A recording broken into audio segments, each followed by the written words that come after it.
महाराष्ट्र विधानसभा चुनाव को लेकर सियासत गर्मा गई है। कुछ ही दिनों में महाराष्ट्र में वोटिंग होने वाली है। वार पलटवार का सिलसिला भी लगातार जारी है।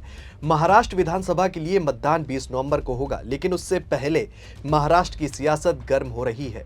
ताजा बयान उद्धव ठाकरे का आया है, जिसने सब कुछ साफ कर दिया है।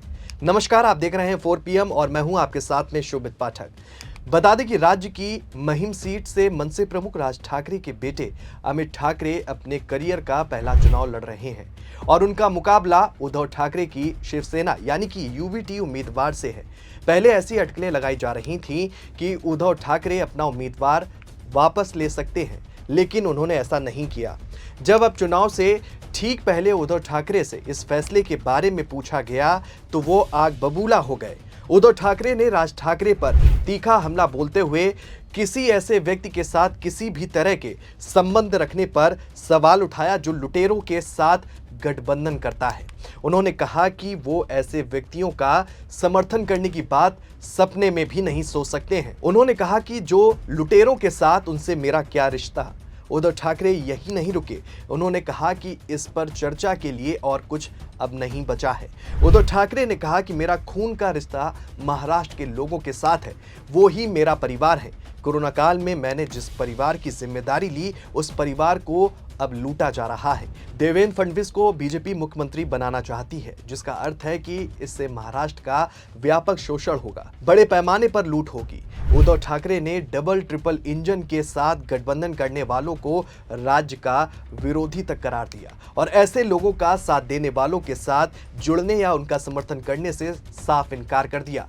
इसके साथ ही शिवसेना यूवीटी प्रमुख उद्धव ठाकरे ने राज ठाकरे की आलोचना करते हुए कहा कि राज ठाकरे ने तो मेरी बीमारी तक का मजाक उड़ाया है। भगवान ना करे मेरी आलोचना करने वालों ने उस पल या परिस्थिति का अनुभव किया होगा। उद्धव ठाकरे ने राज्य के लुटेरों का समर्थन करने वाले किसी भी व्यक्ति की सहायता न करने की कसम खाई। उन्होंने अपनी बात पर जोर देते हुए छत्रपति शिवाजी महाराज के नाम की शपथ ली और महाराष्ट्र को शोषण से बचाने की बात कही। बता दें कि महिम विधानसभा क्षेत्र में ठाकरे गुट के उम्मीदवार महेश सावंत के लिए उद्धव और उनके बेटे आदित्य द्वारा आयोजित रैलियों की अनुपस्थिति के कारण अटकलें लगाई जाने लगी। इससे राजनीतिक अफवाहें फैलने लगी कि उद्धव ठाकरे सक्रिय रूप से प्रचार न करने के बावजूद अप्रत्यक्ष रूप से समर्थन कर रहे हैं। हालांकि उद्धव ठाकरे ने अपने रुख को स्पष्ट करते हुए अपनी राजनीतिक रणनीति के बारे में किसी भी अटकल को अब विराम दिया है। अब थोड़ा सा आपको पीछे लेकर चलते हैं। उद्धव ठाकरे की नाराजगी का कारण राज ठाकरे का हालिया बयान। जब अमरावती में चुनावी सभा के दौरान राज ठाकरे ने शरद पवार को महाराष्ट्र में जातिवादी फैलाने वाला संत बताया था और इसके बाद उद्धव पर जमकर बरसे थे। उस समय राज ठाकरे ने कहा था कि हिंदू बिखरे हैं, सिर्फ दंगे के समय साथ आते हैं। उधर महाविकास अघाड़ी को वोट देने के लिए फतवे निकाले जा रहे हैं। कहा जा रहा है कि एकमुश्त होकर महाविकास अघाड़ी को वोट करें। लोकसभा चुनाव में भी यही देखने को मिला था। राज ठाकरे आगे कहते हैं कि हमारे वोट बिखर जाते हैं क्योंकि हम सिर्फ दंगे के समय हिंदू होते हैं। राज ठाकरे यही नहीं रुके, उन्होंने उस समय उद्धव के काम पर भी कई गंभीर सवाल उठाए थे। राज ठाकरे ने कहा था कि उद्धव जब सीएम थे तो सारे मस्जिदों से लाउडस्पीकर मैंने निकलवाए, जिसके बाद हमारे लोगों पर 17,000 केस दर्ज हुए। मेरे हाथ में अगर सत्ता दी तो कल एक भी मस्जिद पर स्पीकर नहीं दिखेगा।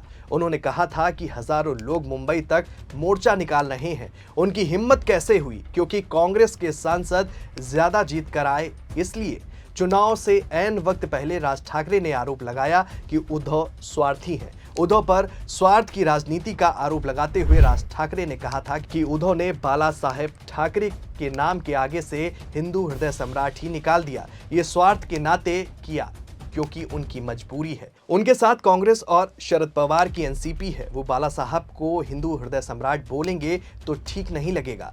नवनीत राणा लोकसभा चुनाव हार गई तो कुछ लोगों की इतनी हिम्मत हो गई कि दंगा करने उतर आए। एक बार सत्ता दो, इन सबको मैं ठीक कर दूंगा। नेता हमें जातियों में बांट रहे हैं ताकि उनका मकसद पूरा हो सके। राज ठाकरे उस दौरान इतना आपा खो बैठे कि उद्धव के बाद सीधे शरद पवार पर आ गए और उनको भी जमकर भला बुरा कहा। शरद पवार पर हमला करते हुए राज ठाकरे कहते हैं कि महाराष्ट्र में एक संत काम कर रहे हैं, उनका नाम शरद पवार है।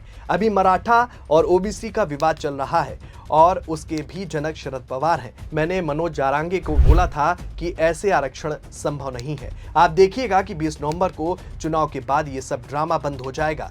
राज ठाकरे ने कहा था कि उद्धव ने अब हर जिले में शिवाजी का मंदिर बनाने की बात कही है, क्योंकि शिवाजी के स्टैचू कम पड़ गए हैं क्या?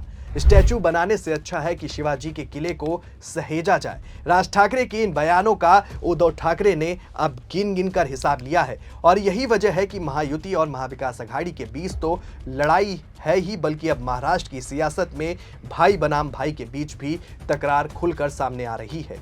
जानकार ही कयास लगा रहे थे कि राज ठाकरे के बयान पर उद्धव ठाकरे फिलहाल अभी कोई भी प्रतिक्रिया नहीं देंगे, लेकिन उद्धव ने यह साफ कर दिया है कि मुकाबला बराबरी का है और वो कहीं से पीछे नहीं है। बता दें कि चुनाव के मद्देनजर उद्धव ठाकरे फूंक फूंक कर कदम रख रहे हैं। महाराष्ट्र में उद्धव की लोकप्रियता भी लगातार बढ़ती जा रही है और इसी वजह से बीजेपी से लेकर एकनाथ शिंदे गुट उद्धव को घेरने का कोई भी मौका नहीं छोड़ रहा है। फिलहाल उद्धव ठाकरे के तेवर ने एक बात तो साफ कर दी है कि उद्धव किसी भी कीमत पर कोई भी समझौता करने के लिए नहीं तैयार है। इस चुनाव में उनकी बदली हुई छवि भी साफ तौर पर नजर आ रही है, जो पहले से मजबूत नजर आ रही है। जनता का समर्थन भी उद्धव ठाकरे को जमकर मिल रहा है और शायद यही वजह है कि हर मंच पर उद्धव ठाकरे अपनी बात बेबाकी से रख रहे हैं। अब आगे की राजनीति क्या रंग लाएगी, ये तो आने वाला समय बताएगा। इस खबर में फिलहाल इतना ही। ऐसी ही तमाम राजनीतिक खबरों के लिए बने रहिए और देखते रहिए 4 PM न्यूज़ नेटवर्क। धन्यवाद।